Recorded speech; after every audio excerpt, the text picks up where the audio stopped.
Hello everyone, এই নীল শাড়িটা বর্দি আমাকে দিয়েছিল জামাই ষষ্ঠীতে। ভেবেছিলাম পরে কখনো পরবো, কিন্তু আজকে হঠাৎ করে আমরা যাবো আমাদের গ্রামে, তাই ভাবলাম যে এই নীল শাড়িটা পরেই যাই। আমার তো এই কালারের শাড়ি দারুণ লাগে। আর তোমাদের কাছে শাড়িটা কেমন লাগলো আমাকে কিন্তু কমেন্টে জানিও। আর বাড়িতে যাওয়ার আগে ঢুকবো একটু বাবুসা ঠাকুরের মন্দির।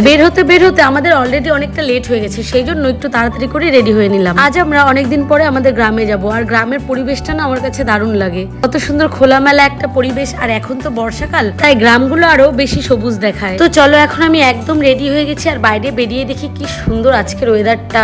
আর বেরিয়েই চলে গেলাম মন্দিরে, ওখানে প্রণাম করে দেখা হয়ে গেল একটা বৌদির সঙ্গে, তাই কয়েকটা ভিডিও শুট করে চলে এলাম বাড়িতে। আর বাড়িতে এসে দেখো প্রথমে হামলা করেছি এই পেয়ারা গাছটার উপর। আর গাছ থেকে পেয়ারা পেরে খাওয়ার মজাটাই আলাদা, যে কোনো ফল খাওয়ার মজাটাই আলাদা।